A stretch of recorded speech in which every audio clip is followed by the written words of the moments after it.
हल्की फुल्की चूड़ियों की खनक और हल्का सा गुलाबी लिपस्टिक लगाए दुल्हन बनी प्रिया आईने के सामने खड़ी थी। आज उसका चेहरा अलग ही चमक रहा था। सादगी भरा मेकअप, हल्के गहने और पारंपरिक लहंगे में वह खुद को निहार रही थी। ब्यूटिशियन मोहल्ले की ही थी। उसने प्रिया को इतना खूबसूरत बना दिया था कि देखने वाला एक पल के लिए रुक जाए। ससुराल वालों ने शहर के बड़े पार्लर में जाने का प्रस्ताव दिया था, लेकिन रेखा मासी ने मना कर दिया। उनकी पुरानी सोच थी कि शादी के दिन लड़की को घर से बाहर निकालना अशुभ होता है। ऊपरी हवा का चक्कर होने का खतरा रहता है। मासी थी ही ऐसी पुराने विचार और बहमी टाइप की। खैर, उनकी बात मान ली गई थी। मोहल्ले वाले ब्यूटिशियन ने भी अपनी तरफ से उसको संवारने में कोई कसर नहीं छोड़ी थी। तुम्हारा दूल्हा तुम्हें इस रूप में देखेगा तो ना जाने बेचारे का क्या हाल होगा। ब्यूटिशियन की बात याद आई तो होठों पर मुस्कान बिखर गई और खूबसूरत, हैंडसम, जादू भरी पर्सनालिटी वाले राहुल कपूर की तस्वीर उसकी आंखों के सामने लहरा गई, जो उसका होने वाला दूल्हा था। बारात आने में अभी कुछ ही देर बाकी थी तो थोड़ी देर आराम करने के इरादे से वह बेड पर आकर बैठ गई। उसी वक्त दरवाजे पर दस्तक हुई तो वह लहंगा संभालते हुए उठी। जैसे ही दरवाजा खोला तो सामने मौजूद इंसान को देखकर एकदम पत्थर बन गई। उसे उम्मीद नहीं थी कि यह इंसान उसके घर तक, यहाँ तक कि उसके कमरे तक चला आएगा। ब्लैक पैंट, व्हाइट शर्ट और ब्लैक कोट पहने अपने लंबे कद और जादू भरी पर्सनालिटी का मालिक अर्जुन सिंघानिया उसके सामने खड़ा था। उसका बॉस, जिसके यहाँ वह 2-3 दिन पहले नौकरी छोड़कर आई थी। सर, आप यहाँ, उसके मुंह से अचानक निकला। अर्जुन सिंघानिया ने उसकी बात का कोई जवाब ना दिया। वो तो उसका हसीन रूप देखकर मानो किसी जादू में घिर गया था। आप क्यों आए हैं यहाँ? प्लीज चले जाइए। आज मेरी शादी है, थोड़ी देर में बारात भी आने वाली है। प्लीज कोई तमाशा मत कीजिए। वो एकदम परेशान होकर बोली। घबराओ मत, तुम्हारी शादी में शामिल होने के लिए मेहमान बनकर आया हूँ। वो एक अजीब से अंदाज में मुस्कुराया था। उसी वक्त तो मासी आ गई। अरे प्रिया, तुमने अपने सर को अंदर नहीं बिठाया अभी तक, वह यहीं खड़े हैं। आओ ना बेटा, अंदर आ जाओ। मासी प्रिया से कहने के साथ साथ अर्जुन से भी बोली। मजबूरन प्रिया को उसे अंदर आने का रास्ता देना पड़ा। प्रिया ने तो हमें बताया ही नहीं कि उसने अपने बॉस को भी अपनी शादी पर बुलाया है, वरना हम आपकी शानो शौकत के हिसाब से कुछ तैयारी कर लेते। मासी कमरे में फैला सामान समेटते हुए शर्मिंदा से अंदाज में बोली। इतने बड़े अमीर कबीर इंसान को अपने घर में देखकर उन्हें समझ नहीं आ रहा था कि वह क्या करे। कोई बात नहीं आंटी जी, वो मुस्कुराकर कहता हुआ सोफे पर बैठ गया, जबकि प्रिया अब तक खामोश खड़ी थी, मगर दिल डर से धड़क रहा था। अर्जुन सिंघानिया का यूं उसके घर आना उसे किसी खतरे का एहसास दिला रहा था, मगर मासी के सामने वो उसे कुछ कह भी नहीं सकती थी, जो गहरी निगाहों से उसे ही देखे जा रहा था। मर्द लोग कहाँ बैठे हैं? आप मुझे बता दें, मैं वहीं जाकर बैठ जाता हूँ। रेखा मासी उसके लिए चाय लेने बढ़ी तो उसने तुरंत उन्हें रोक दिया और उठता हुआ बोला, ठीक है, आओ बेटा। मासी कहते हुए आगे बढ़ गई। वो एक नजर घबराई खड़ी प्रिया पर डालकर उसे गहरी मुस्कान पास करता उनके पीछे निकल गया। कमरे से बाहर आकर उसने किसी को एक मैसेज सेंड किया और रेखा जी के साथ मर्दों वाली साइड पर आकर बैठ गया। वहां बैठे तमाम मिडिल क्लास लोग अपने बीच इतने अमीर आदमी को बड़ी ही हैरत भरी नजरों से देख रहे थे। अर्जुन सिंघानिया उन सबसे बेपरवाह अपने फोन पर बिजी था। कुछ देर बाद अचानक शोर उठा कि बारात नहीं आ रही। दूल्हा कहीं गायब हो गया है। ये खबर दुल्हन बनी प्रिया पर जैसे बिजली बनकर गिरी थी। अब क्या होगा? क्या लड़की ऐसे ही दुल्हन बनी रह जाएगी? अलग अलग सरगोशियां शुरू हो गईं। उधर कमरे में प्रिया अपनी किस्मत पर पत्थर बनी खड़ी थी। ये शादी तो खुद राहुल की तरफ से की गई थी। यह रिश्ता भी राहुल की तरफ से ही जोड़ा गया था, बल्कि शादी करने की बड़ी जल्दी थी उन लोगों को। अभी कल ही तो वह शगुन का सामान लेकर आए थे और कितने ज्यादा खुश थे। अचानक से दूल्हा शादी से गायब क्यों हो गया? ये बात तो उसे समझ में नहीं आ रही थी। उसी वक्त रेखा जी जल्दबाजी में अंदर कमरे में दाखिल हुई और उसके सर पर लहंगे की लाल चुन्नी डालते हुए बोली, जल्दी से इसे सर पर डालो, अभी कुछ ही देर में तुम्हारी शादी है। जबकि वह तो अपनी मासी की बात सुनकर बुरी तरह हैरान हो गई थी। अभी तो उसने सुना था कि बारात नहीं आ रही, दूल्हा भाग गया है, और अब अचानक उसकी शादी। वो पूछना चाहती थी कि किससे, मगर मासी ने उसे मौका ही नहीं दिया। तेजी से दरवाजे की तरफ मुंह करके कहा, लड़कियों जल्दी करो, प्रिया को मंडप में लेकर चलो। तब तक उसकी कुछ दोस्त और कुछ कजिन्स वगैरह अंदर आई और प्रिया को दोनों तरफ से थामकर मंडप की ओर लेकर चली। उसे कुछ भी समझ नहीं आ रहा था, इतनी जल्दबाजी में यह सब क्या हो रहा था। सब ने उसे ले जाकर मंडप में बिठा दिया।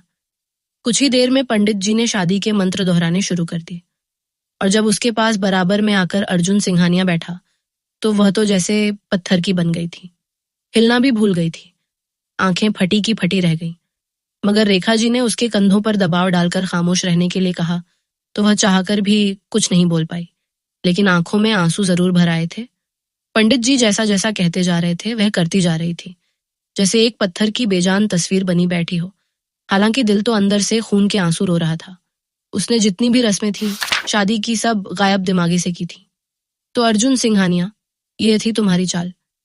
शादी संपन्न होने के बाद उसने सदमे से निकलकर सोचा, अर्जुन सिंघानिया का यूं अचानक आना और दूल्हे का गायब हो जाना, यह सब कोई इत्तेफाक नहीं बल्कि सोचा समझा प्लान था और जिसका मास्टरमाइंड कोई और नहीं बल्कि अर्जुन सिंघानिया ही हो सकता था।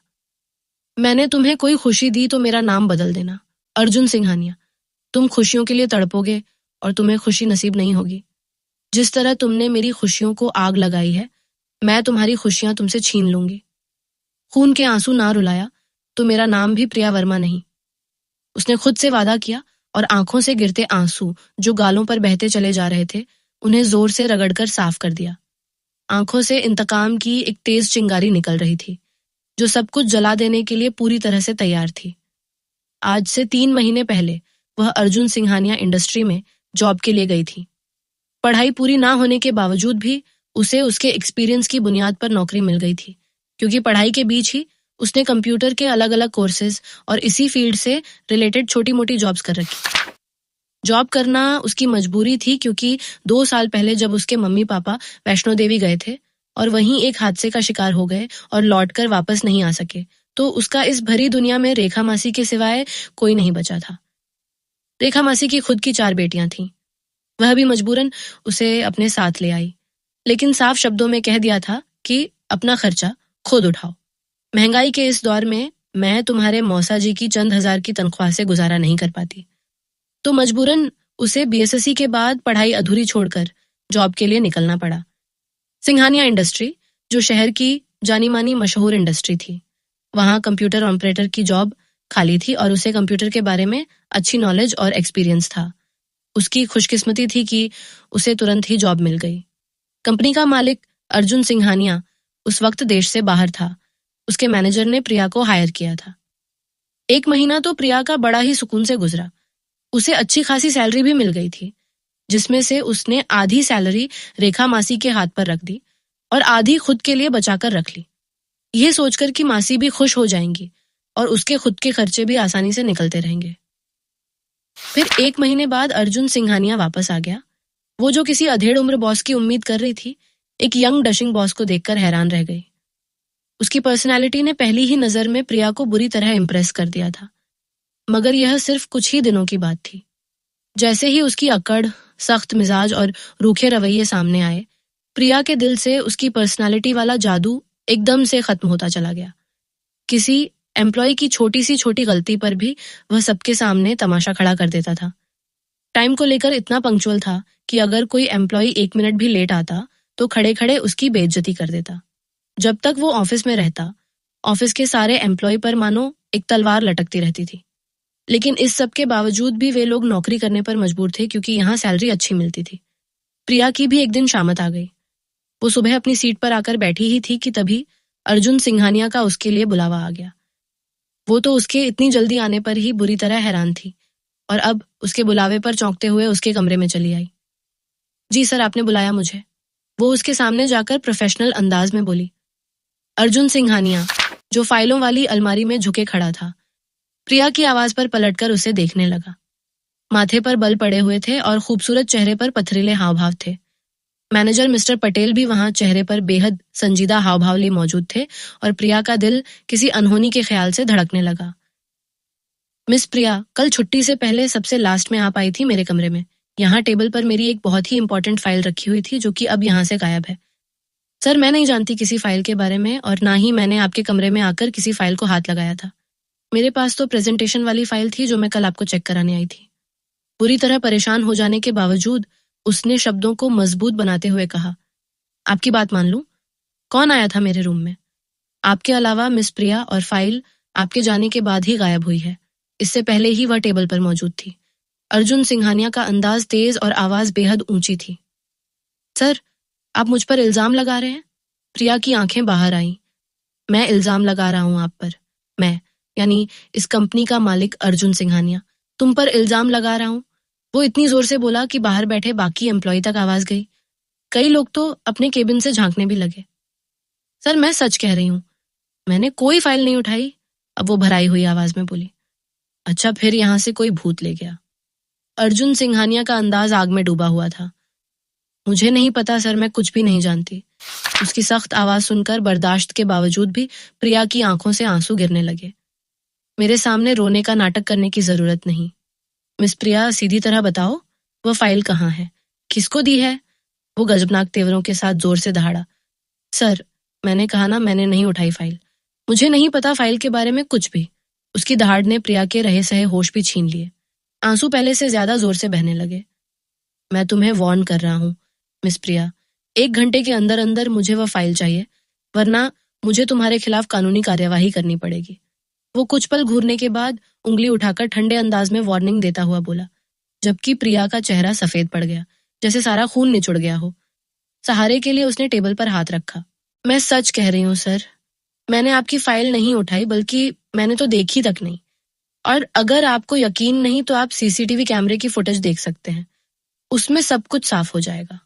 उसके बाद पर अर्जुन जोर से हंसा, एक तंज भरी शातिर हंसी। बड़ा शातिर दिमाग पाया है तुमने। मेरे केबिन के कैमरे का कनेक्शन पहले ही खराब कर दिया गया था और उसके बाद ही फाइल गुम हुई है।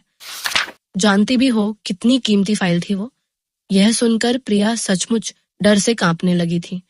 यह तो एक बहुत बड़ी साजिश थी जिसमें वो बुरी तरह से फंस चुकी थी। लेकिन सर, आप मेरा विश्वास क्यों नहीं कर रहे? मैंने आपकी कोई फाइल, बस नो आर्ग्यूमेंट।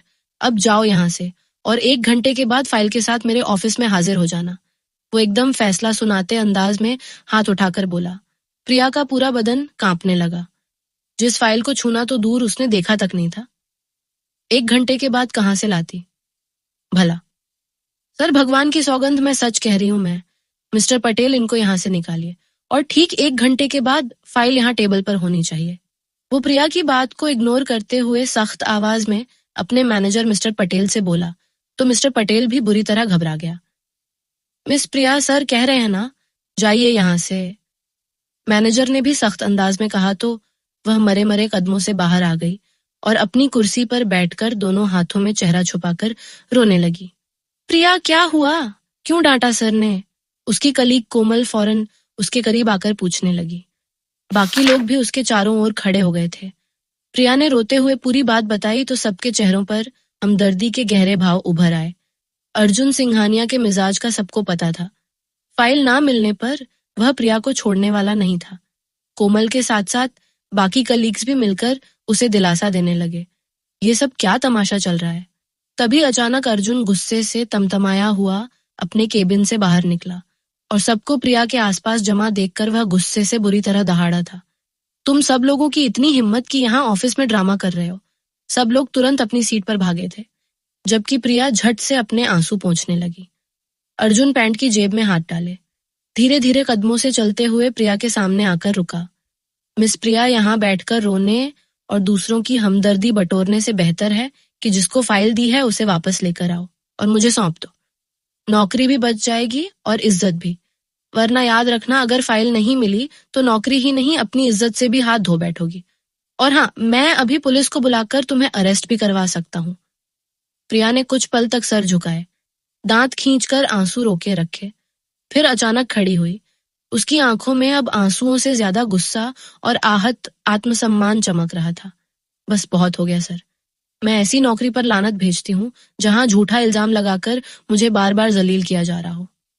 मैं अभी इसी वक्त रिजाइन दे रही हूँ। अर्जुन की आंखों में गुस्से की आग और भी तेज हो गई।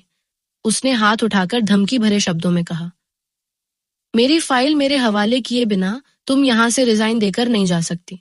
अगर ऐसा किया तो मैं पुलिस को अभी बुलाऊंगा और तुम्हें यहीं से गिरफ्तार करवाऊंगा। उसकी गरज से पूरा ऑफिस सहम गया। प्रिया वहीं ठिठक गई। बाकी सभी कर्मचारी भी अबक रह गए। अर्जुन ने ठंडी हंसी के साथ आगे कहा, बेवकूफ समझती हो मुझे? रोने धोने और अपनी सेल्फ रिस्पेक्ट का नाटक करके रिजाइन देकर भाग जाओगी। और मैं तुम्हें यूं ही छोड़ दूंगा। बहुत बड़ी भूल कर रही हो मिस प्रिया। तुम मेरे किसी दुश्मन से मिली हुई हो। मेरी कंपनी के जरूरी डॉक्यूमेंट्स किसे भेज रही हो, ये तो मैं पता लगा कर ही रहूंगा।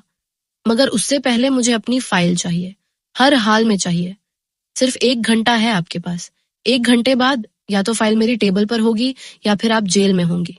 अर्जुन सिंघानिया की एक बार फिर सख्त शब्दों में दी गई धमकी पर प्रिया का चेहरा सफेद पड़ गया। टांगे डर के मारे कांपने लगी। अर्जुन एक आखिरी सख्त निगाह उस पर डालकर पलट गया और अपने रूम में चला गया। प्रिया गिरने के अंदाज में वहीं कुर्सी पर बैठ गई। वहां मौजूद सब लोग हमदर्दी भरी निगाहों से उसे देखने लगे, मगर अर्जुन के डर से कोई भी उसके पास नहीं आया। काफी देर तक वह सामने रखे कंप्यूटर पर निगाहें गड़ाए खामोश बैठी रही। कितना ही वक्त गुजर गया उसे पता ही नहीं चला। अचानक उसने घड़ी पर नजर डाली तो पूरे वजूद में ठंडी लहर दौड़ गई। घंटा खत्म होने में 15 मिनट बाकी थे। क्या करूं? उसने बगल में बैठी कोमल की तरफ देखते हुए बेबसी से कहा। मैनेजर मिस्टर पटेल के पास जाकर विनती करो। अगर वह मान गए तो शायद अर्जुन सर को पुलिस इन्वॉल्व करने से रोक लें। कोमल ने उसे मशवरा दिया। कुछ पल तक उसने सोचा, फिर वह तेजी से उठी और मिस्टर पटेल केबिन की तरफ बढ़ गई। किसी तरह वह इस मुसीबत से निकलना चाहती थी। मिस्टर पटेल उसे देखकर चौंक उठे। तुम यहाँ क्या कर रही हो? सर, आप भी मेरा यकीन नहीं कर रहे। मैंने वह फाइल नहीं ली। प्लीज प्लीज इस मुश्किल समय में मेरा साथ दीजिए। मैं बुरी तरह फंस चुकी हूँ। आप प्लीज अर्जुन सर को मनाइए कि वह पुलिस को इस मामले में इन्वॉल्व ना करे। मैं खुद फाइल ढूंढने की पूरी कोशिश करूंगी, भले मुझे पूरा दिन ही क्यों ना लग जाए। मगर वह फाइल जरूर ऑफिस में ही होगी। मैं खुद हर जगह जाकर ढूंढूंगी। बस आप मेरा यकीन कीजिए। प्रिया की विनती भरी बातों पर मिस्टर पटेल ने बेहद आराम से कहा, टेंशन की कोई बात नहीं है मिस प्रिया। वो फाइल अर्जुन सर के घर में पड़ी थी। कुछ देर पहले ही उन्हें पता चल चुका है। अब आपको परेशान होने की कोई भी जरूरत नहीं है। आप जाकर अपना काम आराम से कर सकती हैं। जबकि वो तो यह कहकर नॉर्मल अंदाज में अपने बजते फोन की तरफ देखने लगे और प्रिया तो बुरी तरह हैरान हो गई। एक फाइल के गुम होने पर इतना बड़ा हंगामा और फाइल मिल जाने पर इतनी खामोशी। वो टेंशन और डर से मर रही थी। उसकी जान निकलने को थी और वे इतने बेहिस कि उसे खुद से बताना तक गवारा नहीं किया। गम और गुस्से की एक तेज लहर उसके पूरे वजूद में दौड़ गई। वो गुस्से से खोजती हुई अपनी सीट पर वापस आकर बैठी ही थी कि कोमल ने धीरे से कहा, प्रिया, अर्जुन सर तो ऑफिस से चले गए हैं। जाएंगे क्यों नहीं? फाइल जो मिल गई है तो किस मुंह से मेरा सामना करते? वो नफरत भरे अंदाज में बोली, क्या फाइल मिल गई? कब? कैसे? कोमल की हैरानगी में थोड़ी खुशी भी छिपी थी। बाकी लोग भी उत्सुक निगाहों से प्रिया को देखने लगे। उनके अपने घर में पड़ी थी। जहर भरे शब्दों में कहकर वो अपनी चीजें जल्दी जल्दी समेटने लगी। अब उसे यहाँ 1 मिनट भी रुकना गवारा नहीं था। तुम जा रही हो जॉब छोड़कर? कोमल ने हैरत से पूछा। बाकी सब लोग भी सन्न होकर उसे देखने लगे। हाँ, उसने छोटा सा जवाब लिया और कंधे पर बैग डाल लिया। लेकिन प्रिया, इतनी अच्छी सैलरी वाली नौकरी छोड़ दोगी तो तुम्हें दोबारा मिलना मुश्किल हो जाएगी। कोमल ने उसे समझाने की कोशिश की। मेरी सेल्फ रिस्पेक्ट मेरे लिए पैसों से कहीं ज्यादा इंपॉर्टेंट है, वो ठंडे मगर दृढ़ अंदाज में कहती वहां से चली गई। घर पहुंचकर उसने रेखा मासी को सारा किस्सा सुना दिया, जिसे सुनकर वो का अच्छी खासी परेशान हो गई। अरे, तुम इतनी अच्छी तनख्वाह वाली नौकरी छोड़ आई। अगर कहीं और नौकरी ना मिली तो मासी को उसकी बेइज्जती की बजाय नौकरी छोड़ने पर ज्यादा गम था। भगवान है ना मासी, कहीं ना कहीं तो नौकरी मिल ही जाएगी, उसने टूटे मगर विश्वास भरे लहजे में कहा और फिर अगले ही दिन वो नौकरी की तलाश में निकल पड़ी। अलग अलग जगह पर सीवी देने के बाद जब थकी हारी घर लौटी तो मासी को खुश देखकर चौंक उठी। क्या बात है मासी, आप इतनी खुश क्यों लग रही हैं? प्रिया, तुम्हारे लिए एक बहुत ही अच्छा रिश्ता आया है। बहुत अच्छे लोग हैं, लड़का पढ़ा लिखा है, अपना कारोबार है उनका। तुम देखो तो सही, लड़का भी कितना खूबसूरत है। रेखा मासी ने खुशी से भरे शब्दों के साथ लड़के की तस्वीर उसके सामने रख दी। प्रिया ने तस्वीर हाथ में थाम ली। उसमें लड़का अपने बाप के साथ बैठा हुआ था। बेहद खूबसूरत, बेहद सलीकेदार और शालीन उसके होठों पर सजी हल्की सी मुस्कान उसे और भी खूबसूरत बना रही थी। यह देखकर प्रिया का दिल एक पल को जोर से धड़क उठा। उसकी चमकती आंखें जैसे सीधे प्रिया की आंखों में उतर रही हों। प्रिया का चेहरा हल्का गुलाबी हो गया। सचमुच लड़का काफी हैंडसम था। और उसके हाव भाव साफ बता रहे थे कि वह एक अमीर परिवार से ताल्लुक रखता है। मासी, ये तो अमीर लोग हैं, हम इनके स्टेटस के नहीं, तो फिर ये हमारे जैसे मिडिल क्लास लोगों में रिश्ता क्यों करना चाहते हैं? उसने हैरानी से कहा, अरे बेटा, ऐसा है कि शांति बुआ ने तुम्हारी तस्वीर उन लोगों को दिखाई थी और उन्हें तुम इतनी पसंद आ गई कि उन्होंने तुरंत यह रिश्ता आगे बढ़ा दिया। मासी ने हंसते हुए रिश्ते कराने वाली मासी का नाम लिया। लड़के का नाम क्या है? प्रिया ने तस्वीर पर दोबारा नजर डालते हुए खुद को सामान्य बनाने की कोशिश की। अरे, लड़के का नाम है राहुल कपूर। अब तुम बताओ, मैं इस रिश्ते के लिए हाँ कर दूं ना? देखो बेटा, बहुत अच्छे और अमीर लोग हैं, दहेज के लिए भी साफ इनकार कर दिया है। मासी की आवाज में उत्साह और अधीरता थी। वो इतना अच्छा रिश्ता हाथ से जाने देना नहीं चाहती थी।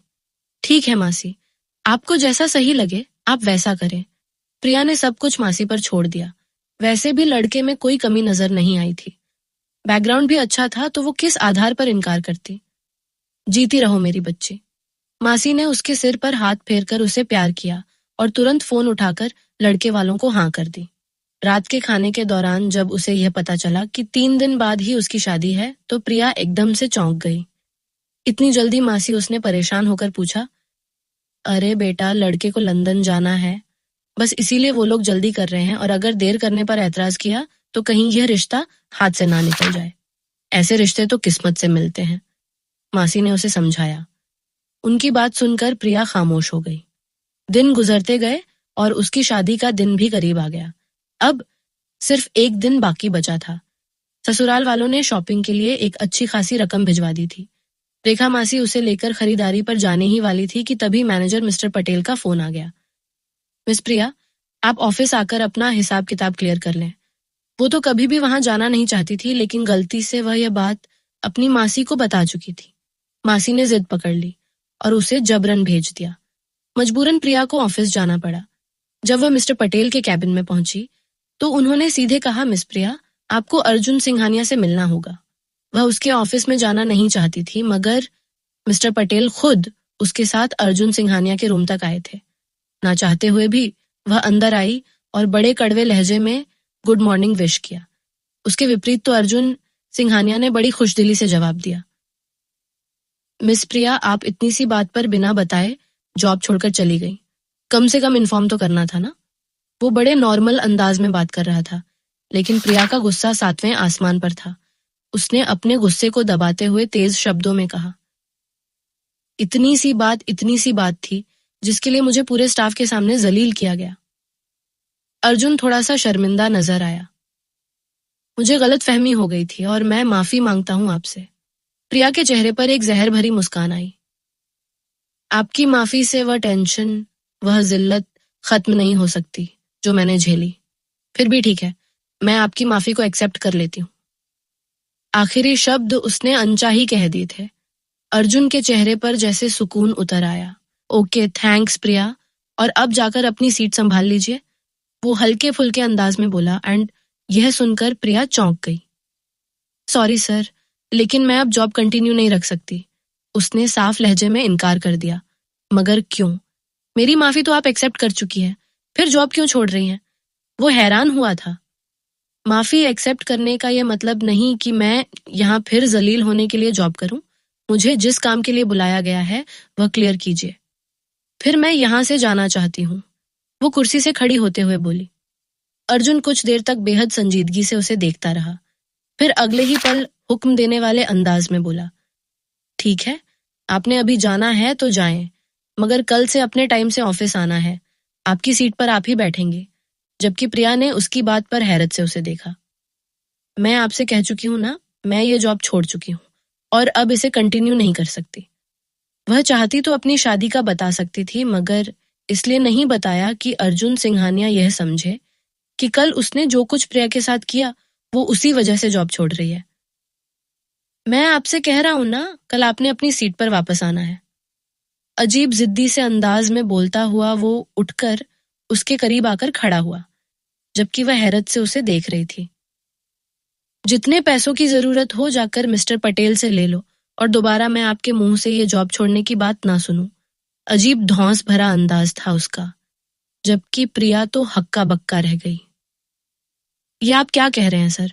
देखिए, आप इस तरह जबरदस्ती नहीं कर सकते मेरे साथ। मेरी मर्जी जॉब करूं या ना करूं।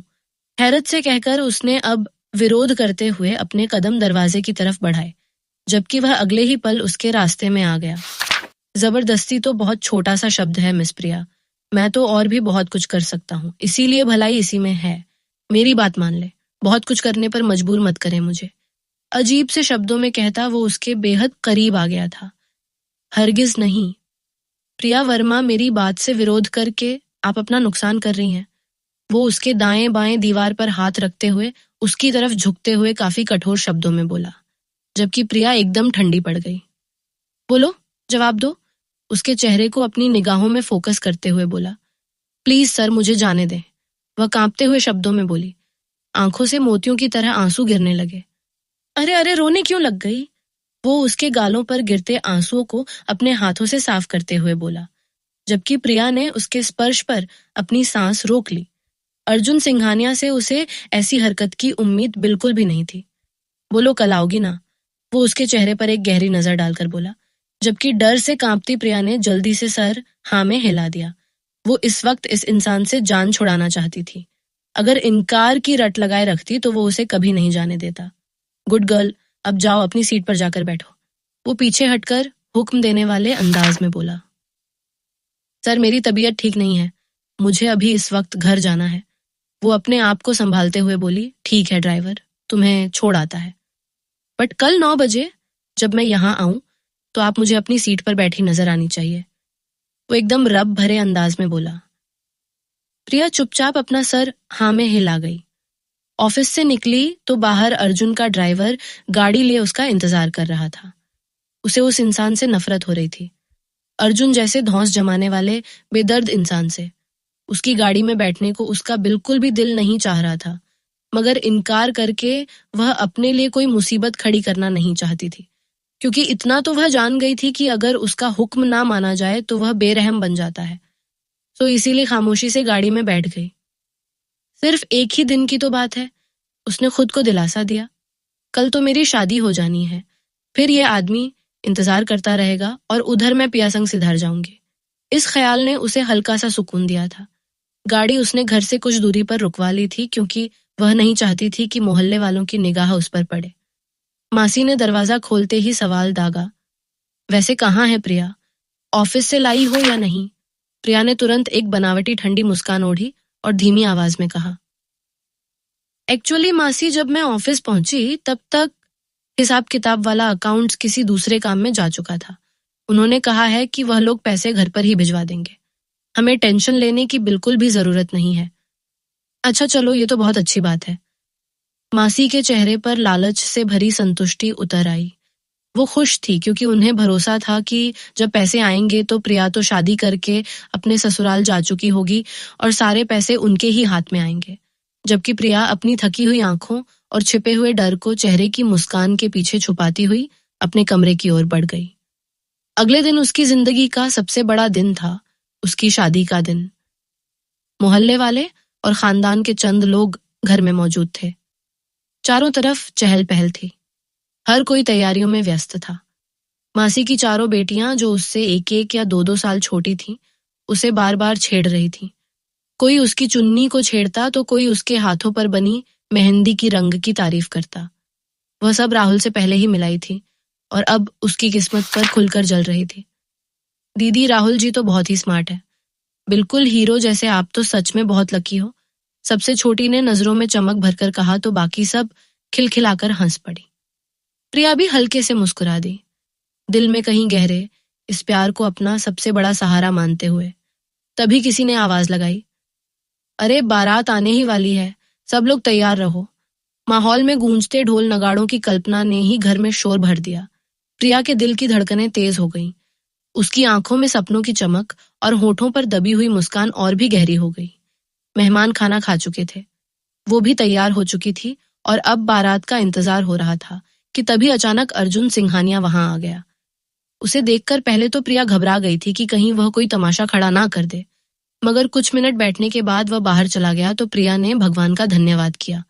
मगर फिर भी एक अजीब सा डर उसके दिल में मौजूद रहा, जैसे कुछ गलत होने वाला है और फिर कुछ ही देर बाद उसे पता चला कि बारात नहीं आ रही। ये सुनकर प्रिया को एक बड़ा सदमा लगा। जब उसकी शादी अर्जुन सिंघानिया से हो गई, इससे बड़ा भी सदमा उसे यह लगा था। इस सब के बाद उसे शक हो गया कि बारात ना आने में अर्जुन सिंघानिया का ही हाथ था। वह भला अपना हुक्म रद्द किया जाना कैसे बर्दाश्त करता। वो पत्थर सी बनी सादे से हुलिये में ही फ्रंट सीट पर उसके साथ बैठी हुई थी। शादी की रस्में होने के बाद वह गुस्से में अपने कमरे में गई थी और सब कुछ नोच नोच कर फेंक दिया था। उसने एक सादा सा जोड़ा निकाल कर पहन लिया। उसे इस शादी से कोई भी खुशी महसूस नहीं हो रही थी, बल्कि उसे नफरत के शोले उसके वजूद में उठ रहे थे। अब इस सादे हुलिये में जब वो बाहर आई और उसके बराबर बैठी तो मेहमानों ने हैरत जताई। अर्जुन ने भी एक नजर उसके इस रूप पर डाली, लेकिन हल्के से मुस्कुराते हुए उसने नजर फेर ली। जबकि प्रिया को अब और भी गुस्सा आया। वो तो उसे चिढ़ाने और गुस्सा दिलाने के लिए इस रूप में बाहर आई थी, मगर उसके चेहरे पर तो मुस्कान थी। उसके चेहरे के हाव भाव शायद अर्जुन ने पढ़ लिए थे। वो उसके करीब होकर उसके कान में सरगोशी करने लगा। अच्छा हुआ जो तुमने इन सारी चीजों से खुद को आजाद कर लिया जो मेरे नाम की नहीं थी, क्योंकि वह सारी तैयारियां, वो सारी सजावट तो किसी और के लिए थी ना, मेरे लिए नहीं। मुझे तुम सादा हुलिये में ही चाहिए। अपने लिए सजावट मैं खुद अपने तरीके से और अपने पैसों से कराऊंगा, और फिर तुम्हारे सजे हुए रूप की तारीफ भी करूंगा। उसकी सरगोशी पर प्रिया ने गुस्से भरी नजर उस पर डाली। वो गाड़ी स्टार्ट करने ही वाला था कि रेखा मासी गाड़ी के पास आई और एक बैग प्रिया को देने लगी, जिसमें उसका कुछ जरूरी सामान था। लेकिन अर्जुन ने उसे लेने से इनकार कर दिया और साफ शब्दों में कह दिया कि वह अपनी बीवी को खुद शॉपिंग करवाएगा। और इस तरह प्रिया उसी सादे हुलिये में अर्जुन सिंघानिया के साथ विदा हो गई। 10 मिनट हो चुके थे गाड़ी चलते हुए, और वह उससे ना तो बोला था ना ही उसकी तरफ देखा था। अर्जुन के इस खूबसूरत चेहरे पर एक गंभीर खामोशी छाई हुई थी। ड्राइविंग करते हुए वो ना जाने क्या सोच रहा था, जबकि कुछ ही इंच के फासले पर बैठी प्रिया वैसे तो खामोश और एकदम सुकून से थी, मगर उसके अंदर गुस्से और नफरत का तूफान उठ रहा था, जिसमें वह अर्जुन को तहस नहस कर देने का इरादा रखती थी। कुछ देर के बाद गाड़ियां खूबसूरत से बंगले के सामने पहुंच गईं। चौकीदार ने हॉर्न देने से पहले ही गेट खोल दिया। गाड़ी धीरे से चलती हुई पोर्च में आकर रुक गई। वो उतर गया और घूमकर उसकी साइड वाला दरवाजा खोलते हुए ठंडी आवाज में बोला, उतरो नीचे। उसे अपनी जगह देखकर वो एकदम होंठ खींचकर गाड़ी से नीचे उतरी। उसके उतरते ही अर्जुन ने उसका हाथ थामा और उसे साथ अंदर की तरफ बढ़ा। प्रिया ने उसके हाथों से अपना हाथ छुड़वाना चाहा, लेकिन अर्जुन की पकड़ बहुत मजबूत थी। हॉल का दरवाजा खोलकर जब वो उसे लिए अंदर दाखिल हुआ तो वहां मौजूद लोग एकदम से चौंक उठे थे। ये किसे ले आए हो अर्जुन? सबसे पहले सोफे पर बैठी एक लड़की से बातें करती एक मॉडर्न अधेड़ उम्र औरत ने हैरानगी से पूछा। मेरी बीवी है, बड़े सुकून से बताया गया। क्या उस औरत की एक चीख निकली। वहां मौजूद बाकी लोग, जिनमें 2 औरतें और एक मर्द था, हैरत से उसके साथ मौजूद प्रिया को देखने लगे। यह क्या कह रहे हो तुम? कौन सी बीवी? कहाँ की बीवी? कहाँ से उठाकर लाए हो इसे? उस औरत ने तेज और ऊंची आवाज में कई सवाल एक साथ कर दिए। उठाकर नहीं लाया, इसके घर से पूरी रीति रिवाज से ब्याह कर और विदा कराकर लाया हूं। अर्जुन ने भी ऊंची आवाज में कहा। तुम ऐसा कैसे कर सकते हो? हमसे पूछे बिना शादी नहीं कर सकते। कौन है ये लड़की? बैकग्राउंड क्या है इसका? हुलिये से तो मिडिल क्लास की लग रही है। वो औरत अब बकायदा जोर जोर से चीखने लगी थी। उसकी आवाज पर घर के बाकी लोग भी कमरों से निकल कर आए। मॉम, यह मेरी जिंदगी है। मैं जिससे चाहूं शादी करूं, और बैकग्राउंड का या क्लास से मुझे कोई फर्क नहीं पड़ता। अर्जुन सख्त शब्दों में बोला। यह तो तुम्हारे ऑफिस में काम करती है ना? अर्जुन से मिलती जुलती शक्ल वाले एक लड़के ने आगे आते हुए हैरानी भरे शब्दों में कहा। मगर अर्जुन से पहले वो औरत चिल्ला पड़ी। क्या तुमने अपने ऑफिस में काम करने वाली 1-2 टके की लड़की से शादी कर ली? मैं अपने खानदान में, अपने सर्कल में क्या मुंह दिखाऊंगी? जहां से इसे लेकर आए हो, इसे वहीं के वहीं छोड़कर आओ। बेहद गुस्से से कहते हुए उसने हुक्म देने वाले अंदाज में कहा, जबकि उस औरत की बात पर अर्जुन के माथे पर बल पड़ गए। मॉम, ये मेरी बीवी है और मैं किसी रोड से उठाकर नहीं लाया इसे, जो कह रही हैं कि फेंक कर आऊं। सुन ले, यह यहीं रहेगी, इसी घर में रहेगी मेरे साथ, चाहे आपकी मर्जी हो या ना हो। इससे मुझे कोई फर्क नहीं पड़ता। वो उसे लिए सीढ़ियों की तरफ बढ़ गया। पीछे उसकी माँ बुरी तरह चिल्ला रही थी, जबकि वह आराम से उसका हाथ थामे बेडरूम में ले आया था। प्रिया किसी बेजान गुड़िया की तरह उसके साथ खींची चली आई थी। कमरे में लाने के बाद उसने उसे बेड पर बैठाते हुए कहा, तुम बैठो यहाँ, मैं अभी थोड़ी देर में आता हूँ। फिर वह दरवाजा बंद करके बाहर निकल गया, जबकि प्रिया बेहिस हरकत किए बैठी हुई थी। उसके कमरे से निकलते ही उसने गहरी सांस लेकर वहीं गिरने के अंदाज में बेड पर लेट गई। बदन में अब इतनी एनर्जी नहीं बची थी कि वह अब और बैठी रहती। वो अभी तक हैरान थी। उसे यकीन नहीं आ रहा था कि ऐसे झटपट उसकी जिंदगी बदल चुकी थी। वो तो राहुल कपूर की बजाय अर्जुन सिंघानिया की बीवी की हैसियत से उसके बेडरूम में मौजूद थी, और उसके घर वाले, खासतौर पर उसकी माँ, तो शायद उसे कभी भी स्वीकार करने के मूड में नहीं लगती थी।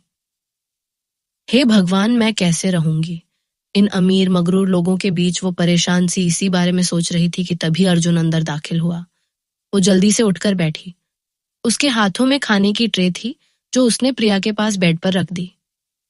खाना खाओ, हुक्म देने वाले अंदाज में कहता वह दरवाजा खोलकर ड्रेसिंग रूम में चला गया, जबकि प्रिया ने नफरत भरी नजरों से बंद दरवाजे को घूरा और खाने को नजरअंदाज करती हुई बेड से उठकर सोफे पर आ बैठी और हाथों में पहनी कांच की चूड़ियां उतारने लगी।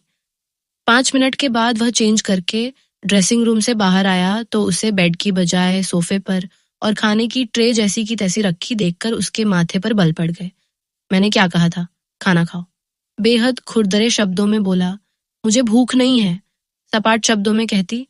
बिना उसकी तरफ देखे उसने अपना काम जारी रखा। मिस प्रिया, अर्जुन सिंघानिया, मैंने तुमसे यह नहीं पूछा तुम्हें भूख है या नहीं, सिर्फ तुम्हें हुक्म दिया है कि खाना खाओ। ठंडे काटदार शब्दों में कहते हुए वो उसके करीब आकर बैठा, जबकि प्रिया एकदम दूर खिसक गई। खा नहीं जाऊंगा तुम्हें। उसकी हरकत पर अर्जुन ने उसे घूरकर देखा और उसका हाथ थाम लिया। मुझसे दूर रहें अर्जुन सिंघानिया। अपना हाथ उसके हाथ से खींचते हुए वह तेज शब्दों में बोली और सोफे से उठकर खिड़की के पास जाकर खड़ी हुई। यह क्या तरीका है बात करने का? कुछ पल तक उसे हैरत से देखने के बाद वो उठकर करीब आया और बेहद गुस्से से बोला, आप यही तरीका डिजर्व करते हैं मिस्टर अर्जुन सिंघानिया। जो कुछ किया है ना आपने मेरे साथ, उसके बाद ये उम्मीद रखेंगे कि मैं आपके साथ इज्जत से पेश आऊंगी। सारा डर, सारा खौफ निकालकर वो पलटकर गरजने के अंदाज में बोली, क्या क्या किया है मैंने तुम्हारे साथ? वो उसके करीब आकर खड़ा हुआ कहा। ना दूर रहे मुझसे, वो उंगली उठाकर वार्न करते हुए सख्त शब्दों में बोली। न जाने कहां से इतनी हिम्मत और ताकत आ गई थी जो वो अर्जुन सिंघानिया के सामने निडर अंदाज में खड़ी हुई बोल रही थी, क्यों दूर रहूं, बीवी हो तुम मेरी, और बताओ क्या किया है मैंने। अर्जुन ने बाजू से पकड़कर उसे अपनी तरफ खींचा था और वो सीधा उसके चौड़े सीने से आ लगी। छोड़िए मुझे। कुछ पल एकदम पत्थर बनी रहने के बाद वो गुस्से से बेकरार हो उठी। गुस्से के मारे उस पर बहशत सवार हो गई थी। क्यों छोड़ूं? बीवी हो मेरी, हक रखता हूं तुम पर, वो भी कठोर अंदाज में बोला और अपनी पकड़ और भी सख्त कर गया। प्रिया का विरोध दम तोड़ने लगा। कोई राह फरार ना देखते हुए झुककर उसने अर्जुन के बाजू पर अपने दांत जोर से गड़ा दिए। आहा जंगली बिल्ली, वो फौरन अपनी पकड़ से उसे आजाद कर गया, जबकि प्रिया जीत भरी निगाहों से उसे देखती हुई जल्दी से दूर जाकर खड़ी हो गई। तुम इतनी बदतमीज जंगली इंसान हो, मुझे नहीं पता था। अपना बाजू सहलाते हुए वह गुस्से से बोला, क्योंकि प्रिया ने बहुत तेजी से उसे काटा था और उसके काटने से एक लाल निशान बन गया था। अपने बारे में क्या ख्याल है? आप इंसान हैं? वो भी बराबर का बोली थी। क्या मतलब? मैं इंसान नहीं तो क्या कोई जानवर हूं? अर्जुन का गुस्सा बढ़ा। क्या समझते हैं कि मुझे पता नहीं चलेगा? मेरी बारात का ना आना कोई इत्तेफाक नहीं था, बल्कि उसके पीछे आपका ही हाथ है। प्रिया की बात पर उसकी आंखों में एक पल के लिए हैरानी की चमक उभरी। तुम्हें अपनी बारात ना आने का सच में दुख है या फिर नाटक कर रही हो? आपका दिमाग खराब हो गया है। मेरी बारात नहीं आई और मैं दुख भी नहीं मनाऊं, लेकिन मुझे लगता है तुम्हें दुख नहीं बल्कि खुश होना चाहिए। ओ शट, अब मेरी जगह हंसाई पर मैं खुश रहूं? आप पागल हो गए हैं। आप मान क्यों नहीं लेते कि आपने ही मेरी बारात रुकवाई है? प्रिया की बात पर अर्जुन एक पल के लिए खामोश रह गया। अच्छा अच्छा, ओके, ये सब छोड़ो। अगले ही पल वो उसके करीब आकर बोला, चलो मान लिया, मेरा ही हाथ है। तो बोलो अब क्या कर लोगी? उसका अंदाज एकदम चैलेंज करने वाला था, जबकि अर्जुन की बात पर प्रिया ने अफसोस भरी नजर उस पर डालने के बाद गुस्से से मुंह फेर लिया। आंखें बेबसी और गुस्से की वजह से बरसने लगी थी। चलो छोड़ो इस सबको, आओ खाना खाते हैं, मुझे भी बहुत तेज भूख लगी है। उसके आंसू इग्नोर करता हुआ वो उसका हाथ थामकर बेड की तरफ लाने लगा। मुझे नहीं खाना, छोड़े मुझे, प्रिया रोते हुए चीख कर बोली और अपना हाथ छुड़वाने लगी, मगर अर्जुन की पकड़ मजबूत थी। उसके दोनों हाथों पर दबाव डालकर उसे बिठाने के बाद वह खुद भी उसके करीब बैठ गया और ट्रे बीच में रख ली। चेहरे के भाव इतने सख्त और एकदम फैसला सुनाने वाले थे कि प्रिया ना चाहते हुए भी उठ ना सकी। लो खाओ, एक निवाला बनाकर उसने प्रिया की तरफ बढ़ाते हुए नरम अंदाज में कहा, जबकि वह गुस्से से चेहरा दूसरी तरफ फेर गई। प्रिया, मुझे मजबूर मत करो वरना बहुत पछताओगी, वो गुस्सा बर्दाश्त करने की कोशिश करते हुए बोला। प्रिया ने कोई जवाब नहीं दिया, अपने दोनों हाथ चेहरे पर रखे और फूट फूट कर रोने लगी। गहरी सांस लेते हुए अर्जुन ने निवाला वापस प्लेट में रख दिया। देखो, मुझे रोती हुई लड़कियों को चुप करवाने का कोई भी अनुभव नहीं है, इसलिए प्लीज रोना बंद करो। अब वो कठोर अंदाज में बोलता उसके चेहरे से हाथ हटा गया। प्रिया फिर भी कुछ ना कह सकी और नजरें झुका ली। खाओ, प्लेट उसकी गोद में रखते हुए हुक्म देने वाले अंदाज में फिर से बोला कि वह चाहकर भी प्लेट को उठाकर फेंक ना सकी। बाएं हाथ से अपने आंसू पोंछते हुए दाएं हाथ से छोटा सा निवाला बनाकर मुंह में डाल गई। भूख बिल्कुल भी नहीं थी, मगर वह इंसान अपनी मर्जी चलाते हुए जबरदस्ती खाने पर मजबूर कर रहा था। मेरा बिल्कुल दिल नहीं चाह रहा। कुछ ही निवाले खाने के बाद वह बेबसी से बोली तो अर्जुन ने उसके हाथ से प्लेट लेकर ट्रे में रख दी और ट्रे उठाकर कमरे से बाहर निकल गया। उसके जाने के बाद वो सोफे पर जाकर लेट गई और दुपट्टा अच्छी तरह खुद पर फैलाते हुए आंखों पर बाजू रख ली। लगभग 20 मिनट के बाद वो आया था। दरवाजा बंद करने के बाद सीधा उसकी तरफ आया। कुछ देर उसे देखता रहा, फिर एक गहरी सांस लेकर बोला, यहाँ क्यों सो रही हो? चलकर बेड पर लेटो। वो फिर से एक हुक्म सुना गया। मैं यहीं ठीक हूँ। वो बेड पर सोने का रिस्क नहीं ले सकती थी, इसलिए इनकार कर दिया। मैं तुमसे पूछ नहीं रहा, बल्कि तुम्हें आर्डर दे रहा हूँ कि बेड पर चलो। कहने के साथ ही उसने प्रिया को बाजू से पकड़कर खड़ा कर दिया। मुझे नहीं जाना वहां। वह अब एकदम से घबरा गई थी। क्यों?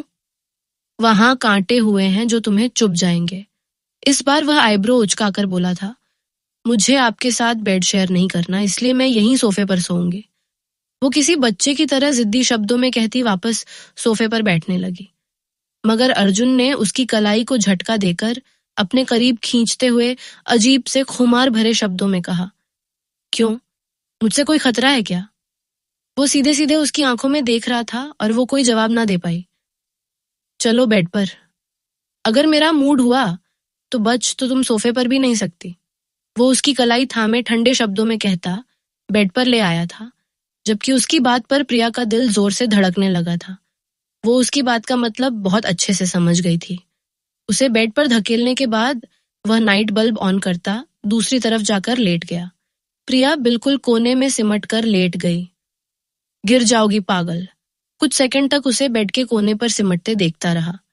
फिर अगले ही पल अर्जुन ने हाथ बढ़ाकर उसे अपनी तरफ खींचते हुए कहा था और वह एकदम उसके सीने से आ लगी। चुप करके लेटी रहो, तुम्हारी मर्जी के बगैर कुछ नहीं करूंगा। उसे अपनी पकड़ से निकालने की जद्दोजहद करते देख वो उसे काफी डांटने वाले अंदाज में बोला था, तो वो विरोध करना एकदम से छोड़ चुकी थी। बेफिक्र रहो, कम से कम इस मामले में अर्जुन सिंघानिया तुम पर जबरदस्ती नहीं करेगा। खुद पर और उस पर कंबल डालते हुए उसने प्रिया के कान में सरगोशी की तो वह एकदम सुकून से होती आंखें बंद कर गई।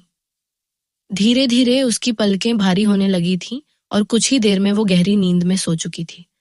शायद दिन भर की थकान इतनी ज्यादा थी कि वह जल्दी ही नींद में चली गई, जबकि अर्जुन ने सर उठाकर उसकी गहरी नींद में जाने की तसल्ली की और फिर धीरे से अपने होंठ उसके माथे पर रख दिए। अपना स्पर्श उसके माथे पर छोड़ने के बाद वह भी सुकून से होते हुए आंखें बंद कर गया। सुबह उसे जबरदस्ती अपने साथ नाश्ते की टेबल पर भी लेकर आया।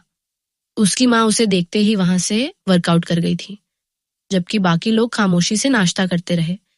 लेकिन अर्जुन को किसी की परवाह नहीं थी। वो सबको इग्नोर करता हुआ बड़ी मोहब्बत से एक एक चीज उठाकर उसके सामने रख रहा था और खाने पर जिद कर रहा था, जबकि प्रिया शर्मिंदा हुई जा रही थी। नाश्ते के बाद वह उसे मॉल लेकर आया। चाहता था कि वह अपनी पसंद से शॉपिंग करे, मगर प्रिया खामोश रही। उसके बार बार कहने के बावजूद भी उसने कोई चीज पसंद नहीं की, तो मजबूरन अर्जुन को अपनी पसंद से उसे शॉपिंग करवानी पड़ी। शॉपिंग के बाद उसे घर छोड़कर वह खुद ऑफिस चला गया। वो एक ड्रेस निकालकर नहाने जा रही थी कि तभी अर्जुन की माँ कमरे में दाखिल हुई और प्रिया का दिल डर से धड़कने लगा। उनकी पर्सनैलिटी ऐसी थी कि सामने वाला उनके दबदबे में आ ही जाए, मगर वह तो रात उनका गुस्सैल रूप भी देख चुकी थी। क्या परवरिश करते हैं तुम जैसे मिडिल क्लास लड़कियों के माँ बाप, नौकरी के बहाने अमीर लड़कों को फंसाने की? शर्म तो बिल्कुल नहीं आती ना। दौलतमंद बनने का यह रास्ता सबसे आसान नजर आता है तुम लोगों को। ऐसा क्या है तुम्हारे अंदर कि तुमने मेरे बेटे को अपना दीवाना कर दिया? अर्जुन की माँ के जहर में भरे शब्द पर प्रिया का दिमाग एक पल के लिए सुन्न सा हो गया। मैंने आपके बेटे को नहीं फंसाया, उसने खुद अपनी मर्जी से मुझसे शादी की। वो गुस्सा बर्दाश्त करते हुए बोली, तुम्हें लगता है मैं तुम्हारी बकवास पर यकीन कर लूंगी? तुम ऑफिस में काम करने वाली लड़कियों को मैं बहुत अच्छे से जानती हूँ। लड़के फंसाने में बड़ी माहिर होती हो तुम लड़कियां। वो नफरत भरे शब्दों में अपना जहर उगलती रही। प्रिया लाल पड़ते चेहरे के साथ चुपचाप उनकी बकवास सुनती रही। तुम्हें मैं अपने बेटे की जिंदगी में ज्यादा दिन रहने नहीं दूंगी।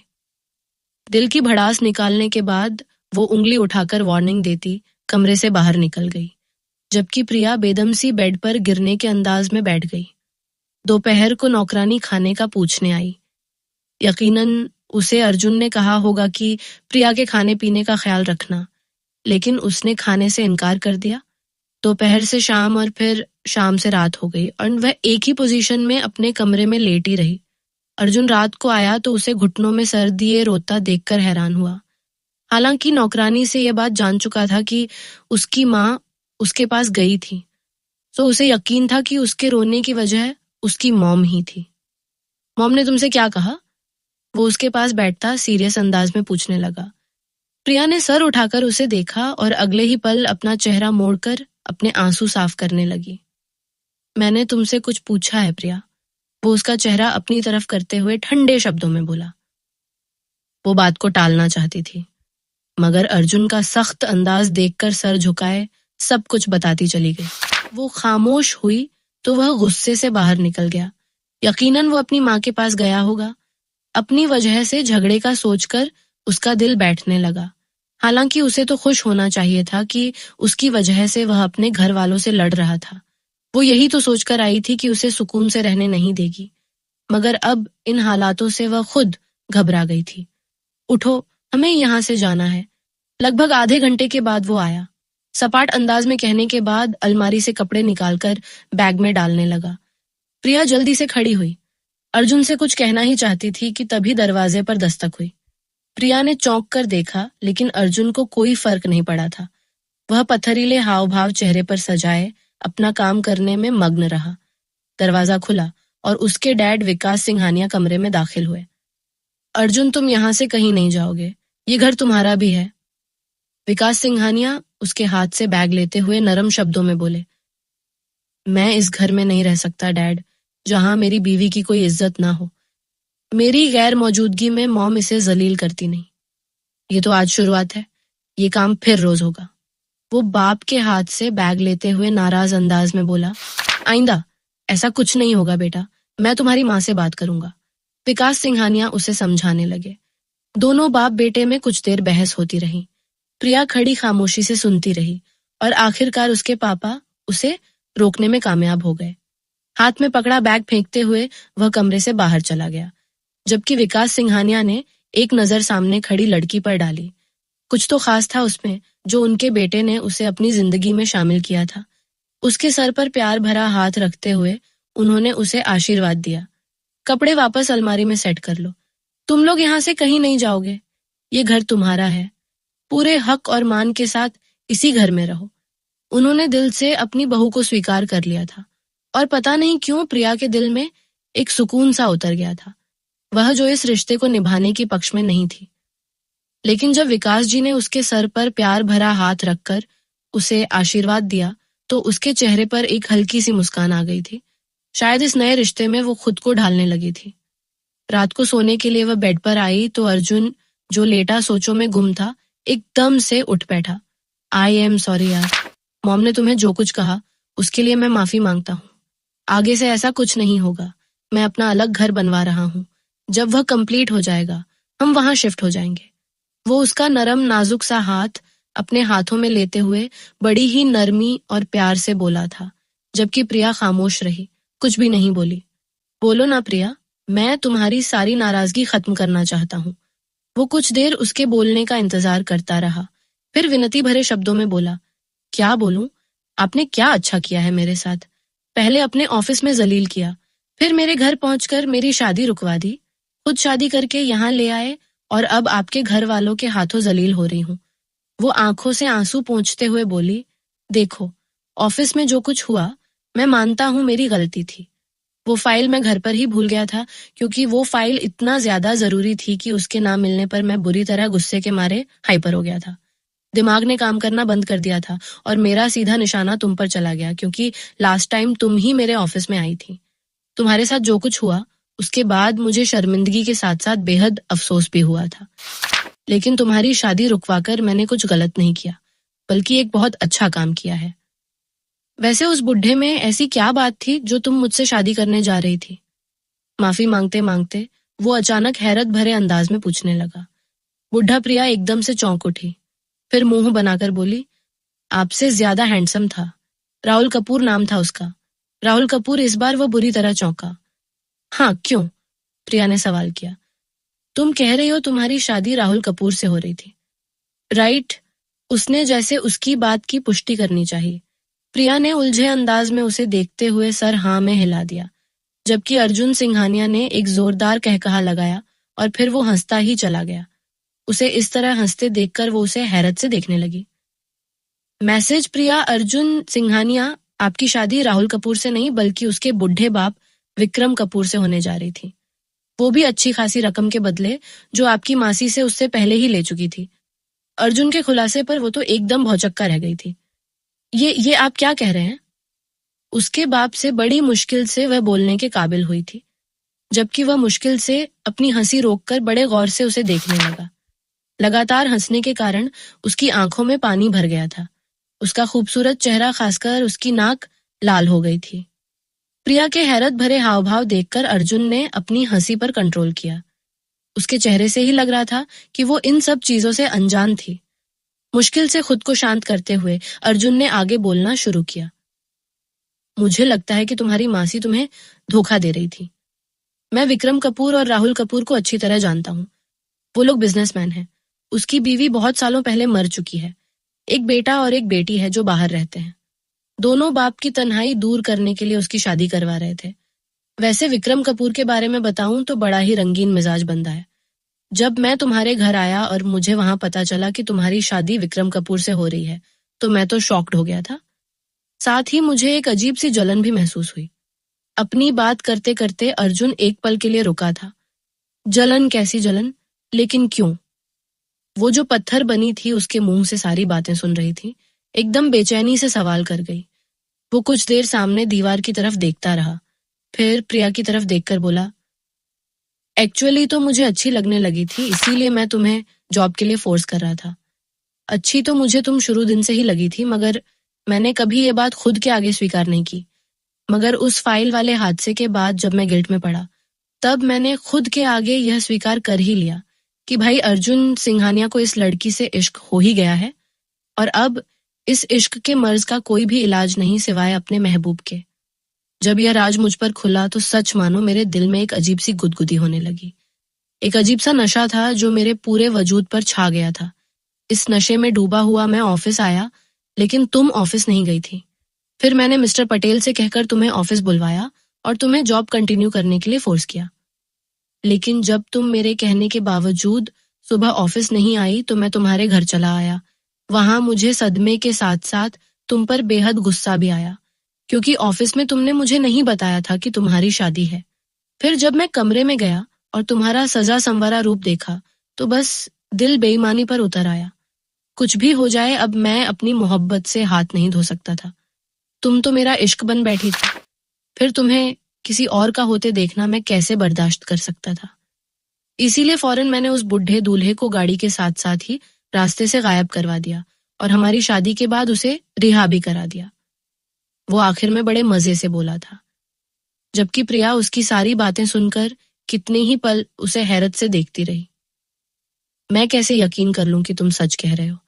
अपनी बात सही साबित करने के लिए तुम झूठी कहानी भी बना सकते हो। उसका दिल बुरी तरह तड़प उठा ये सच्चाई जानकर, लेकिन फिर भी एक छोटी सी उम्मीद की किरण थी कि शायद वह झूठ बोल रहा हो। उसकी मासी उसके साथ इतना बड़ा धोखा नहीं कर सकती थी। मुझे पहले ही पता था तुम यकीन नहीं करोगी। कहते हुए उसने साइड टेबल पर रखा अपना मोबाइल उठाया और गैलरी में से एक वीडियो निकालकर उसके सामने प्ले कर दी। ये देखो तुम्हारा बुढ़े दूल्हा जो बड़े शौक से बारात लेकर आ रहा था। मेरे आदमियों ने उसे रास्ते से ही उठा लिया। वीडियो में बिल्कुल साफ साफ दिखाई दे रहा था। जब उसने राहुल की तस्वीर के साथ उसके बाप को देखा था, वही विक्रम कपूर दूल्हा बना हुआ था और उसे उसकी गाड़ी के साथ किडनैप कर लिया गया था और फिर उसे अर्जुन के फार्म हाउस पर रखा गया था। वो चिल्ला चिल्ला कर कह रहा था, छोड़ो, मुझे आज मेरी शादी है। वीडियो को देखने के बाद प्रिया कितनी ही देर तक अर्जुन के चेहरे को देखती रही और अगले ही पल चेहरे पर हाथ रखकर बुरी तरह रोने लगी। अरे अरे, रो क्यों रही हो यार? वो एकदम से उसके रोने पर बौखला गया था। मासी मेरे साथ इतना बड़ा धोखा करने वाली थी, मैं तो सोच भी नहीं सकती। वो एकदम रोते रोते बोली, तो मैंने कामयाब तो नहीं होने दिया ना उनको। वो उसके आंसू पोंछते हुए बोला, अगर आप ना आते और वो धोखा करने में कामयाब हो जाती तो मेरी जिंदगी तो बर्बाद हो जाती ना। वो और भी ज्यादा रोते हुए बोली, जब भगवान नहीं चाहता ना तो वो तुम्हारे साथ बुरा कैसे कर सकती थी। भला खैर, चलो खैर, इस हादसे को भुला दो और मुझसे सुलह कर लो। उसने उसे खुद से लगाते हुए शरारती अंदाज में कहा, जबकि प्रिया रोना धोना भूलकर उसे देखने लगी। ऐसे क्या देख रही हो? वो मुस्कुराकर बोला, आपने मेरी सब लोगों के सामने इंसल्ट की थी, मुझे पुलिस की धमकी देकर मेरा खून सुखा दिया था। वो ये बात अभी तक भूलने को तैयार नहीं थी। अर्जुन सर खुजाते हुए सोच में पड़ गया। कल तुम मेरे साथ ऑफिस चलो, मैं सबके सामने हाथ जोड़कर तुमसे माफी भी मांग लूंगा। उसने हल्की मुस्कान के साथ कहा। नहीं, बस जरूरत नहीं, माफ कर दिया मैंने। वो आंसू भरे चेहरे के साथ मुस्कुराई। नहीं यार, फिर तुम बार बार यही बात दोहराकर मुझे शर्मिंदा करती रहोगी, इसलिए कल चलो ऑफिस सबके सामने। प्रिया ने बीच में ही उसकी बात काट दी। अरे नहीं नहीं, कहूंगी ना, फिर आगे से ऐसा कुछ भी। वैसे भी आपका इतना बड़ा एहसान है मेरे ऊपर, मुझे उस बुढ़े से बचाने के लिए। वो रोने वाले अंदाज में बोली, कोई एहसान नहीं है तुम पर, अपनी मोहब्बत की वजह से ऐसा किया है मैंने, तुमसे हमदर्दी की वजह से नहीं, सो दोबारा ना कहना। अर्जुन ने हल्का सा डांटते हुए कहा, तो वह मुस्कुरा दी। अब तुम्हारी इस मुस्कुराहट को मैं तुम्हारी हाँ समझूं? वो उसके करीब होते हुए शरारती अंदाज में बोला, तो प्रिया शर्मा कर पीछे हटने लगी, मगर अर्जुन हंसते हुए उसे अपनी ओर खींच गया।